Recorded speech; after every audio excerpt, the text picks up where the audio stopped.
In this episode of Revenue Harvest, I sit down with Tim Schurrer. Tim and I met when I was the CEO at Storybrand. He was the COO. Tim spent the past 10 years in a number of roles supporting Storybrand and Business Made Simple, including being the Chief People Officer. So Tim interviewed every single new employee at Storybrand. I love Tim. He's a great friend. He's got a new book, The Secret Society of Success. One of the great things that Tim does is he just studies. He's an insatiable study of people. And at his role at Storybrand, he had a great opportunity to be exposed to some of the brightest and best business leaders and athletes and performers of our time. And he synthesized what he learned in 10 years of interviewing some of these top performers into his book. And he's got quite a unique and quite provocative take on what success looks like in the modern world. So I think if you're in sales, you're in leadership, and you're wondering, I got all this success, but I just feel empty, I think you're going to love this conversation with Tim. So let's jump right in. Tim, welcome to Revenue Harvest. Hey, so fun to be here talking to you. It's awesome. It is awesome. 6 years ago, could we have ever dreamed it? No. And what a beautiful thing that our paths are able to cross, and now here we are 6 years later talking to each other on a podcast. I know. Unbelievable. So you, in this book, Secret Society of Success, by the way, when's it coming out? May 17th. May 17th. Okay. So I was one of the lucky few that got an advance copy, and I got into it. And I tell you, I get hung up in your voice, like the lobster story, and then the notes, like, can we agree this is gross? And if you haven't read the book, you need to go read it, and you'll get a sense of this. But Tim is a great storyteller. But I want to jump right into this notion around the wrong scoreboards. Yeah. And it's, people that listen to this know me, that my scoreboard is my own. It's one that I've architected, but it wasn't always that way. I want to know from you, like, is there a right scoreboard? And is there a way that you think about it now that can help someone who's wondering if they've got the wrong scoreboard rethink what they're measuring? Yeah. So the way that people define success today is very different than it was 2 years ago, specifically. But even beyond that, I think there's a conversation that is happening where our definition of success, the scoreboard that we measure ourselves against, is changing. And even knowing you and the story that you're living, the way you approach your life and career is so much different from the norm. But what you've been able to do is look at a scoreboard of what allows me to win in my life in the way that I want to win. You spend a lot of time with your family. You spend a lot of time doing the things that you love to do. Like, you have always been one who you're going to just leave at the end of the day and spend time with the people that matter most to you, and you don't really care what anybody else thinks. And I think that there's a lot of pressures that people succumb to, and often we measure success on our position on the org chart, the amount of sales that we have on a given month. And I just think that there are other ways that we can define success and other scoreboards that we can create for ourselves rather than just lean on all these other ones that I think are really shaping a lot of our thoughts and our behaviors today. So when you wrote the book, you got a chance to talk to a lot of folks that we might say, if you looked at the scoreboard, they're running the score up, right? I mean, Pete Carroll is running the score up. Blake Mycoskie, Pepsi, Yum Brands. What are the patterns? Like, what are some things that if I'm listening to this and I'm not there, maybe it's not a specific thing I need to keep score of, but are there like certain areas that you're seeing with these folks in this secret society of success that they're paying attention to? Yeah. So, I no longer believe that success is fame, money, power. It's not stepping into the spotlight. It's not climbing the ladder. There are ways that I've learned to define success that's a little different from that. And I learned that from these stories, these people that I consider a part of the secret society of success. And one of my favorite stories is somebody that we've all heard of, LeBron James. So in 2020, LeBron James and the Lakers won the NBA Finals. And, they give a trophy out, as we all know, to the team that wins the finals, but they also give a trophy out at the end of the season to the scoring leader, the person in the NBA who had the highest points per game average. And it's a pretty big deal to be the scoring leader. Michael Jordan won that thing a record-setting 10 times. But in 2020, it's interesting to me that LeBron James didn't win the scoring title. And in fact, he wasn't even in the top 5. But you think a guy like LeBron, he's got all the talent in the world to win and lead the league in scoring, but he didn't. That year, he led the league in assists, meaning the way that he chose to play and ultimately how he and his team won was by him setting others up to win. And there's a huge paradigm for so many of us because it's almost like we feel like for us to win, somebody else has to lose. And that's just not what I see in an example like what we're seeing with LeBron. It's like by him setting his teammates up to score allowed he and his teammates to win together. And, back when I was working at Storybrand, I did all of the hiring. Every single employee in the 10 years that I worked there, I hired all the employees. And there was a day that a resume came through for a particular role. And on this person's resume, they had one of my favorite companies listed. And if I told you the name of the company, everyone listening would know it, likely owns a product from this brand. I couldn't wait to talk to them about this. And so in the first interview, I'm like, okay, tell me everything. Like, what is it like? And they said something I'll never forget. They said, it's a really competitive environment, but here's the thing. Nobody there has your back. I'm like, what do you mean nobody there has your back? And the people at this company were so interested in their rise to the top that they were never going to recognize anybody else or give credit to anybody else because they felt doing that would hinder their chances of winning. But there's a different scoreboard that the secret society operates under.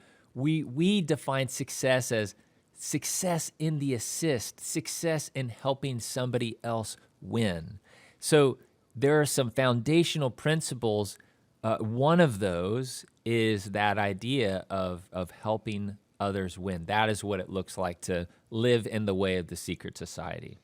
So I'm wondering, because it's so good, I'm wondering there are probably some leaders, my world is sales leadership, and there are leaders of teams that if you're not making this connection, I'm going to go there and see if Tim, you can check me to make sure I'm going in the right direction. So maybe instead of, or in addition to, because I don't know that some companies are going to get away from measuring sellers on the revenue they've generated, but yeah. I'm wondering if we added or looked at it through the lens of not what did this do, not what did the revenue attain for the company, but what did it make possible for the customer that bought it? So if I'm a sales leader, maybe I need to start measuring my people on the way that they unlock all these new possibilities for their customers as a result of what we're taking to market. Yeah. So what if success isn't just your revenue numbers at the end of the month? What if it had something to do with the success that you were able to help unlock or attain for your client, right? So it's just going one step further, because I think at the end of the day, if we look at our lives and we've made a crap ton of money, good for you, and that's fine. And I'm not that's not the enemy. But I think that if we want to live really meaningful and impactful lives and careers, it's got to be about more than just that. So go do that, because I think that allows you to lean into some of these other things. But I love the idea of it's almost the headspace, the posture that you show up. That is, if you are out to help somebody else win, I just feel like the results are going to take care of themselves. And there's a really great book. I know you're a big reader. Adam Grant has a book called Give and Take. And he talks about in that book these two different kinds of people in the workplace, givers and takers. And I just want to read this a little bit because I think this is really relevant to a lot of people. He says, givers are a relatively rare breed. They tilt reciprocity in the other direction, preferring to give more than they get. Whereas takers tend to be self-focused, evaluating what other people can offer them. Givers are other focused, paying more attention to what other people need from them. Their preferences aren't about money. Givers and takers aren't distinguished by how much they donate to charity or the compensation that they command for their employers. Rather, givers and takers differ in their attitudes and actions toward other people. If you're a taker, you help others strategically when the benefits to you outweigh the personal costs. If you're a giver, you might use a different cost-benefit analysis. You help whenever the benefits to others exceed the personal costs.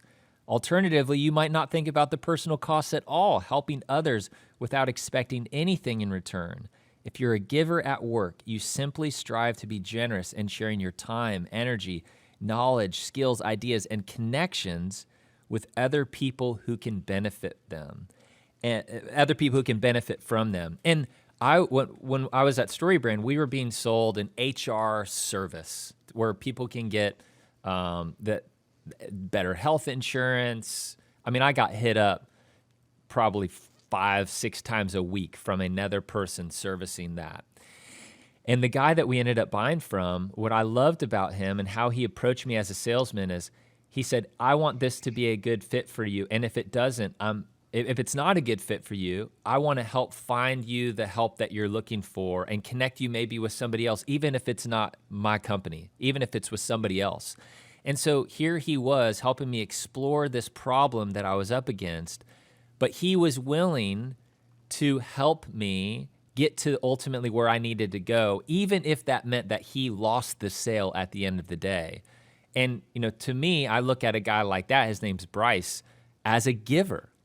And he's constantly making connections for me outside of anything that has to do with him making more money, connecting me to a lawyer, connecting me to, whatever challenge I was up against. I can always rely on him as a connector to help me solve whatever problems I'm up against. That kind of approach, I think, is one that is unique, because if you're only willing to give if somebody's on the hook to buy, or only willing to give your time if there is a particular amount of revenue that you get from that person, then I just feel like you're going to be there's going to be ceiling, I think, put on you, because I just don't think that that's the way that you ultimately achieve the kind of success that I would actually be striving for as a professional. Well, one of the things that is still remarkable to me about the StoryBrand culture and the way you take that and Business Made Simple to market is that it is a giving culture, and it's clear in the way you communicate the problems that the offerings tackle. You give away so much value without ever asking for money. You just teach and teach and teach and teach. And I think that a large part of that is because you're so adamant about being a keeper of that value and the culture when you were hiring these people. So how do you hire for that in sales? Like what are the ways that you identify if someone fits into that giver or taker mold? I think that when you're in an interview with somebody, you can get a pretty good sense of how they show up, because if they're telling stories about some of their past experiences and you only hear their highlights when it's all about them, it's interesting. It's a flag. I don't know if I'd call that a red flag, but if all they're talking about is them, it's something to note. Where if they're talking about or not trying to take all of the credit, I really like when they're maybe shining a spotlight on somebody else. And these are the kinds of things that I think you ultimately are looking for if you want to build a winning team, build that, successful culture. You're looking for givers. And so I love that idea of even crafting up questions that you can directly ask. Hey, tell me about a time that you helped somebody else win. What is a situation that you're, or a particular sale that maybe you are really proud of? Or tell me about an experience that you had as a salesperson where you didn't get the deal, but ultimately that was the best thing for the customer. So I feel like you can ask questions like that, and if they have stories, then you might be thinking, maybe this is the kind of person and the kind of culture that I'm wanting to build and create. But I think that you can tell pretty quickly when somebody's ego is pretty big and they want to make it all about them. And That's just not a very attractive characteristic to me when I'm looking to hire somebody. Yeah, well, and I could speak from ample experience. When you hire those people, they come in and they do create sales, but what they do is they leave this wake of destruction behind them for everyone else in the organization to sort out, with customers that feel sold, bought something that what wasn't what they were told it was, or we have to you create challenges for the business and that we have to implement it in unusually constrained timelines, or we have to make exceptions or give in a way that is not how we want to do business. And the seller, because it's all about them, they're not really concerned about the implications for the customer or the business that they represent. It's all about, did I get the deal done, and did I get paid? Yeah. Yeah. And I think that whole idea of wanting to take credit, I've learned a lot about this idea from Tim Cook, which, we all know is the CEO of Apple. But before that, he was COO under Steve Jobs. And then you have, Steve Jobs pass away. The person who'd been groomed to take over is Tim Cook. So they're at the release of the Apple Watch, and he's being asked on national television. David Muir says, "Is this the moment for you, the moment of your career at Apple?" And just stop and think about, if you're Tim Cook, how would you respond in that moment? Because here you'd been for the past couple decades flying under the radar. People have no idea what you'd contributed to make Apple as successful as it's been. You'd probably want to use that as an opportunity to take a little bit of the credit, just hang out in the spotlight for a minute. But what's interesting is that's not at all what happened. When asked, is this the moment for you, the moment of your career at Apple, Tim says, well, it's a moment for Apple. I don't really think about myself that much. And that 2 sentences after that question tells me everything I need to know about how Tim Cook shows up. There's this humble confidence. There's the confidence in knowing the value that he brought to the team. He doesn't need to remind anybody about it, but it's also this humility of knowing that it didn't just happen from him. I mean, to create an Apple Watch, what's it going to take? Hundreds, if not thousands of employees to pull that together. So he's humble enough to know that this was a team effort, and he really pushes the spotlight and the credit to other people. And it reminds me of this plaque that sat on Ronald Reagan's desk when he was president. It says, "There is no limit to what a man can do or where he can go if he doesn't mind who gets the credit." And for so many of us, we just want the credit. We want people to see us and recognize us, to look at us as successful as a salesperson or a team leader. So here we are caught in what I call the spotlight mindset, this unhealthy desire for attention and recognition. And I think that if we don't learn to identify the spotlight mindset in our own lives, it really can lead us on a pretty destructive path. It can have us demanding that we get the credit when maybe we need to be recognizing the people on our teams for what they contributed to even making that sale possible, or even just thinking more about the success of our customers, not so much our own sales goals for that particular month. So when I think of Tim Cook and Steve Jobs and Apple, I can't help but think about a stage, right? All of their product launches are done on this black stage, black. So I'm picturing the stage. And then you say in the book, you don't need a stage. And that goes into this spotlight mindset that we just talked about. But I'm wondering, like, I can't help but there's probably people listening to this, Tim, that say, well, how do you get to LeBron James? How do you get to Tim Cook? How do you get there without demanding or commanding some level of attention? Yeah. What do you say to that? So what's interesting about the Blake Mycoskie story is, the guy didn't get there by trying to get there. Meaning he never set out to create the fastest growing shoe company in the world. He never set out to sell 95 million pairs of shoes.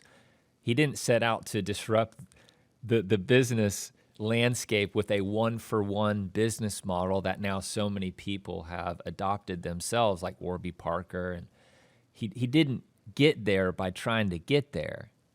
He simply saw a problem, and created a solution for that problem. But more than that, he focused on one life at a time. And there's so many people that are almost waiting until they're the leader, until, they're at a particular status before they feel like they've made it, before they feel satisfied and fulfilled. When stories like Blake Mycoskie actually show me that, what if success looks like impacting one life at a time and just seeing where that will lead? And I actually heard a guy named Andy Stanley speak at an event, and specifically related to parenting, and I think this has business application as well. He talks about, what if your greatest contribution isn't in something that you do, but in someone you raise? Yeah, I've heard Andy say that. It's Right. really powerful, isn't it? And I think for so many of us, what if today we stop being so concerned with the platform that we may or may not have, the number of people that are reading our LinkedIn posts that we're trying to gain some traction and become a thought leader? What if we actually just wrote and created and did our work for the love of the work itself, knowing that if this impacts one person, I'm content? And that might sound nice and fluffy, but then it's like, cool, Tim, but I got to make some revenue. Like, I get that. But I also just feel like if you do enough of those things, you give with that posture and that heart, behind it, I just feel like the rest is going to take care of itself. And in this too, I think we all can just answer the question, what is success, right? Like for you, you have this podcast, you're reaching so many different people, but do you have to have tens of thousands of downloads on every episode for this to be successful? I will tell you, I don't think there's been 10,000 downloads of all the episodes combined. So, but it's interesting you talk about that. The podcast for me it's a selfish thing. It has nothing to do with creating attention about my business. It's a way for me to probably get conversations with people that otherwise wouldn't take them. Mm-hmm. And that's the success metric for me, is can I learn something from someone that if I were to just send them a message out of the blue and say, I want to talk to you about this subject, they would say no. But if I say, hey, come chat with me on my podcast and put you on the stage, then yeah, it's a different deal. But for you, so now you've got this book, it's coming out in May.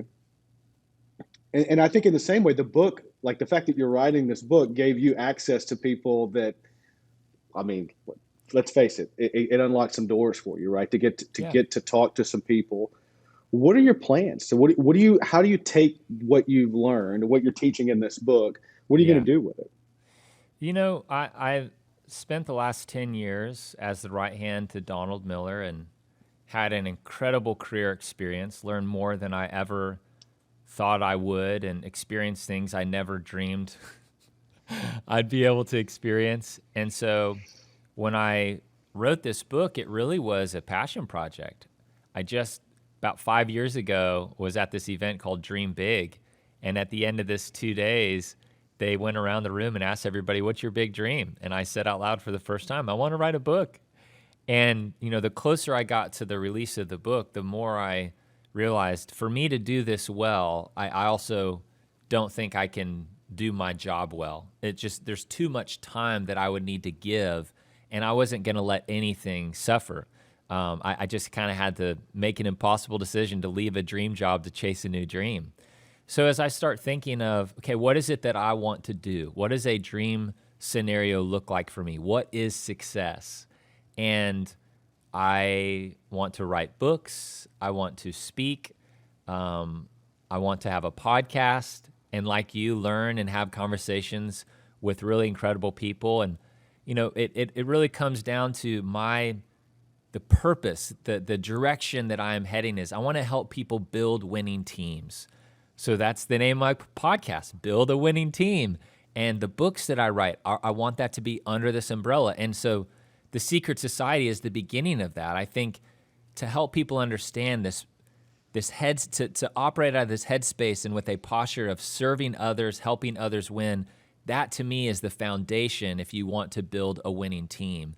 And so I'm just stepping into it. And so success for me looks like doing it and giving myself the opportunity to learn some things along the way and connect with people that maybe I hadn't had the opportunity to before, and just see where it leads. I don't know. I wish I could predict what 6 months from now is going to look like. I have no idea. But the important thing for me, and it's something I learned from Steve Jobs, which, I was fortunate to work at Apple while he was CEO, which is just an incredible experience. But he talks about the joy is in the journey. So many people measure success as the result, but I'm learning that success is in the process. So I'm wanting to spend the next how many ever months or years that I'm going to have the opportunity to lean into this and just enjoy the journey. Do enough of the right things, with the hope that I'll get to keep cranking it. And I feel like we're on a really great path, and I'm really excited about everything that's ahead. But the thing for me that I'm really wanting to do is get out of the way as fast as possible and start a conversation around redefining success. Because I think something as simple as a definition of success can really trip a lot of people up, but it doesn't have to. And so this book and conversations like you and I are having, I think really it's helping people think about these things maybe a little bit differently than they've been hearing elsewhere. Well, Tim, thanks for coming and sharing, because it's a timely conversation, because the world that I live in with sales teams and sales leadership is fundamentally changed through the pandemic, from this perspective that the people you need, and this is all about teams, right? Hiring teams, the people that are in sales, you said it from the beginning, how they think about success has changed. And, it used to be that money was in the top 4 for a seller. And don't get me wrong, it's still, the comp plan is very important. But all of the things that you were talking about, people want to come work for a company that celebrates that and recognizes that. And there are a lot of folks listening to this that they're going to be forced. It's coming. And I'm wondering how many of them are going to be a part of the leading edge that redefine success and join the secret society. So thank you for coming on and sharing a little wisdom with us. Oh, man. I'd love to leave everyone with this. And this quote for me has been a North Star as I wrote this book. And it just continues to be a North Star in my life and career. Albert Schweitzer said, "I don't know what your destiny will be. Some of you will perhaps occupy remarkable positions. Perhaps some of you will become famous by your pens or as artists, but I know one thing. The only ones among you who will be really happy are those who have sought and found how to serve." So may we be people that help others win, create our own scoreboards, and define success for ourselves rather than being caught up in the traps of how everyone else is defining it for us. Well, Tim, that's a great place to land the plane. Thank you for coming on, brother. I appreciate you more than you know. Thanks for having me. See ya. Music from this episode is from my good buddy Justin Adams. You can listen to Justin's music at Spotify or Apple Music. Thank you, Justin, for the music, and thank you for checking out another episode of The Revenue Harvest.